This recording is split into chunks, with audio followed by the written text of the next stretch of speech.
The mother of the Massachusetts mom accused of murdering her 3 small children, telling a jury that in the months before the killings, her daughter simply was not herself. She would mention that this wasn't her mind. She would say to me, this isn't me. I've never been like this before. And I would agree because she wasn't.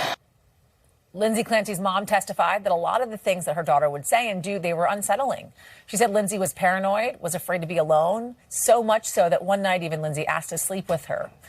Earlier, the prosecution rested its case after calling 70 witnesses over the past 3 weeks. Remember, the fact that Lindsay Clancy killed her children is not in dispute here.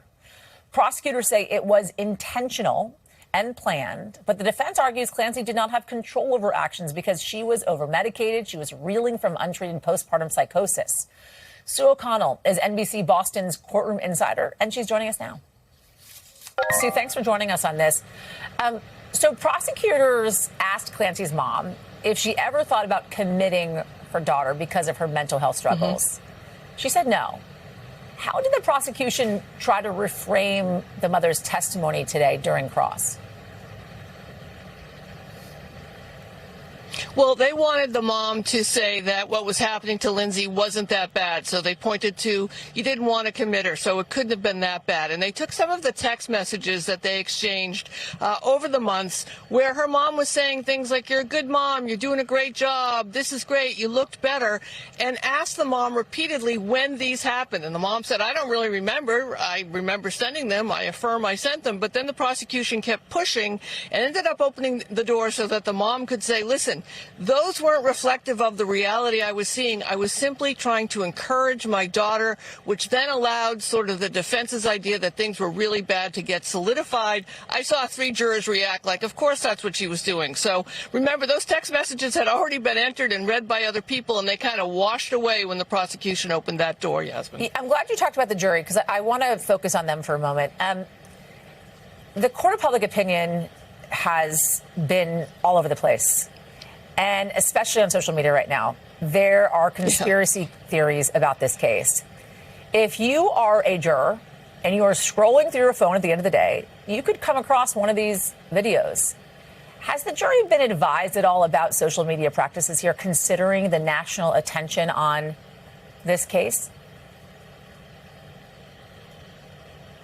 Absolutely not. And if you remember in the second Karen Reed trial, the judge clearly said no scrolling, no social media, no Facebook, no nothing. I talked to a few jurors after the trial. They were relieved and happy to have a break. In this trial, the judge has just given them the standard warnings. Don't talk about it. Don't watch news media. Don't read anything. Don't do any research. And that's it. So hopefully it's an older jury, too, so I'm sure they're happy to take a break as well.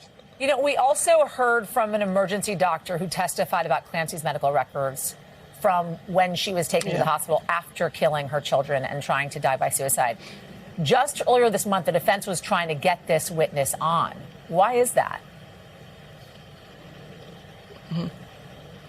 Well, the prosecution has been inferring, alluding to, suggesting that Lindsay Clancy's efforts to harm herself and attempt suicide were a cover, that she really wasn't doing that. They haven't said it explicitly, but they've referred to the cuts on her wrists and her neck as superficial, and that they're alluding to the fact that maybe she didn't jump headfirst out of the window at her home, which resulted in her breaking her back, her vertebrae, and she's paralyzed from the waist down. So what this doctor did was affirm what earlier doctors said.